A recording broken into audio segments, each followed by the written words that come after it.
ఉమ్మడి ప్రకాశం జిల్లాలో చీరాలలో ఓ సైబర్ మోసం ఆలస్యంగా వెలుగు వచ్చింది. ఓ రిటైర్డ్ వైద్యుడికి అపరిచిత వ్యక్తి నుంచి ఫోన్ కాల్ వచ్చింది. మీ ఆధార్ కార్డుకు ఒక సిమ్ కార్డు లింక్ అయిందని, ఆ సిమ్ కార్డును అసాంఘిక కార్యకలాపాలకు ఉపయోగించినట్లు ముంబైలో కేసు నమోదైందని నమ్మించారు.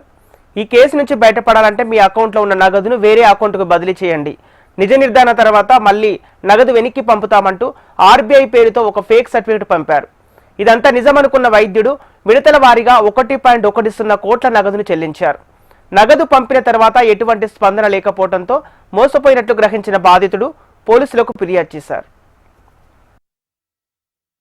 రిటైర్డ్ డాక్టర్ గారికి ఒక అన్నోన్ నంబర్ నుంచి కాల్ వచ్చి మీ ఆధార్ మీద వేరే ఒక సిమ్ ఒకటి జనరేట్ అయింది, ఆ సిమ్ నుంచి ఇల్లీగల్ థింగ్స్కి సంబంధించినటువంటి మెసేజ్లు, హరాసింగ్ మెసేజ్లు వేరే వాళ్ళకి పంపించారు.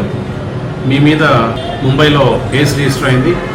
ఆ కేసు నుంచి మీరు బయటపడాలి అని అంటే పలానా ప్రణయ్ అనే ఆఫీసర్తో మాట్లాడండి, వాళ్ళు మాత్రమే ఇది చేయగలరని చెప్పని చెప్తారు.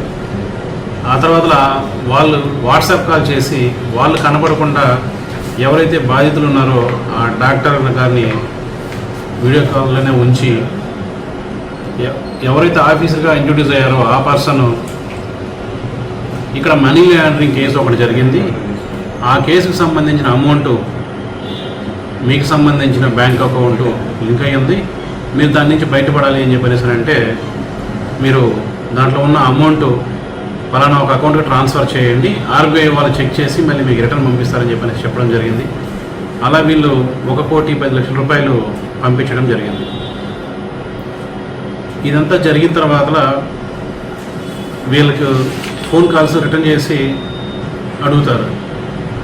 ఆర్బీఐ వాళ్ళు చెక్ చేసినట్టు సర్టిఫికేట్ పంపించినట్టు కూడా వీళ్ళకి మళ్ళీ ఒక ఫేక్ సర్టిఫికేట్స్ పంపిస్తారు. తర్వాత వాళ్ళు ఎంతకీ రెస్పాండ్ కాకపోయేసరికి వీళ్ళు మోసపోయారని చెప్పేసి తెలుసుకొని వచ్చి కంప్లైంట్ ఇవ్వడం జరిగింది.